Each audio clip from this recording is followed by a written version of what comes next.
Very good morning everyone. Stock Bangla চ্যানেলে আপনাদের সকলকে স্বাগত। আজকে 21শে জানুয়ারি। আজকে নিফটি ফিফটির সাপোর্ট লেভেলটা 25,100, major support level 25,000। Gift Nifty signal দিচ্ছে ফ্ল্যাট ওপেনিং এর। 25,000-এর নিচে তো নামার কথা না, দেখা যাক যদি নিচের দিকে নামে তাহলে 24,800 পর্যন্ত মুভমেন্ট হতে পারে। আর উপরের দিকে রেজিস্ট্যান্স লেভেল 25,500 এটাতে রয়েছে। ব্যাংক নিফটির জন্য 59,300 এই লেভেলটা সাপোর্ট লেভেল, আর উপরের দিকে রেজিস্ট্যান্স 59,500, 700 এই লেভেলে। সেন্সেক্স এর ক্ষেত্রে 82,000 এই লেভেলটা হচ্ছে মেজর সাপোর্ট লেভেল, আর উপরের দিকে 82,700, 83,000 এটা হচ্ছে রেজিস্ট্যান্স লেভেল। আর গ্লোবাল মার্কেট যথেষ্ট পরিমাণে নেগেটিভ, ডাউ জোন্স প্রায় 800 পয়েন্টস মতো নেগেটিভ। তো ইন্ডিয়ান মার্কেটে দেখা যাক আজকে ওইটার কোনো এফেক্ট দেখা যায় কিনা। মানে আর নেগেটিভ হলে তো 24,800 পর্যন্ত একটা ভালো রকম সাপোর্ট রয়েছে 25,000-এর পর। দেখা যাক এরকম কি মুভমেন্ট দেয়। এছাড়া আমরা আগের দিন যে কোম্পানিটা দেখলাম দীপক নাইট্রাইট, মানে সমস্ত মার্কেট নেগেটিভ ছিল, দীপক নাইট্রাইট মোটামুটি 6% মুভমেন্ট দিল। মেনলি ওদের যে সাবসিডিয়ারি রয়েছে সেটা গুজরাটে, ওদের সেকেন্ড যে হাইড্রোজেনেশন প্ল্যান্ট সেটা আর কি স্টার্ট করছে, তো সেই জন্য মার্কেট ভালো রিয়াকশন দিয়েছিল। আজকেও ফোকাস রাখতে পারেন যে কিরকম কি রিয়াকশন দেয়। যারা ইউ স্মল ফাইন্যান্স ব্যাংকের ক্ষেত্রে আমরা দেখলাম যে নেট প্রফিট 26% বেড়েছে।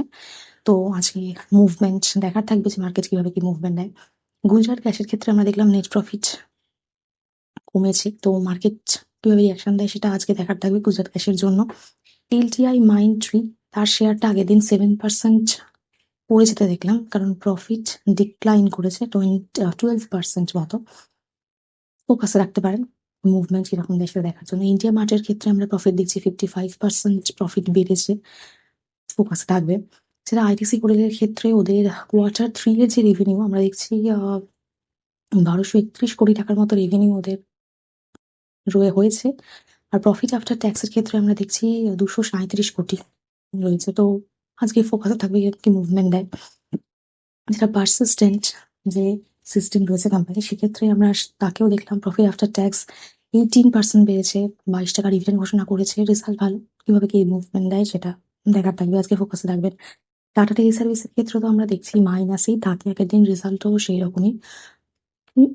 ফোকাসে রাখতে পারেন মুভমেন্টটা। যারা এফআইআই সেলিং এখনো কন্টিনিউ 3,000 কোটি কাছাকাছি আমরা আগের দিন সেলিং দেখলাম।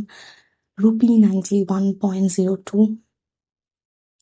ইন্ডিয়ান মার্কেটের অবস্থা খুব একটা তো ভালো নয়।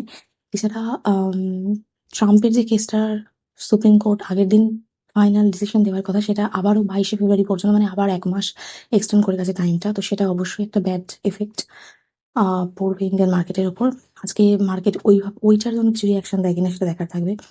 এছাড়া হিন্দুস্তান জিঙ্ক কপার এগুলো ফোকাসে রাখবেন অবশ্যই, কারণ কমোডিটি মার্কেট খুব ভালো পারফর্ম করছে এখন। যারা আইপিএক্স এর শেয়ারকেও আমরা দেখলাম 4% ফল করতে, ওটাকে ফোকাসে রাখতে পারেন। ইন্ডিগো ফোকাসে থাকবে, কারণ 10 ফেব্রুয়ারি পর্যন্ত ওদের যা কিছু ঠিক করা সেটা একটা ডেডলাইন রয়েছে। তো ওরা মার্চ অব্দি বলছে আরো 10% মতো আর কি ফ্লাইট বন্ধ করতে পারে। তো ইন্ডিগো স্পাইসে তার সবসময় ফোকাস থাকবে। তো আজকে ইন্ডিয়ান মার্কেটের ক্ষেত্রে এগুলোই কোম্পানিগুলো দেখার আছে। আম, এছাড়া যদি আমরা ক্রুড অয়েলের ক্ষেত্রে দেখি, ব্রেন্ট ক্রুড 65 এর কাছাকাছি রয়েছে এখনো।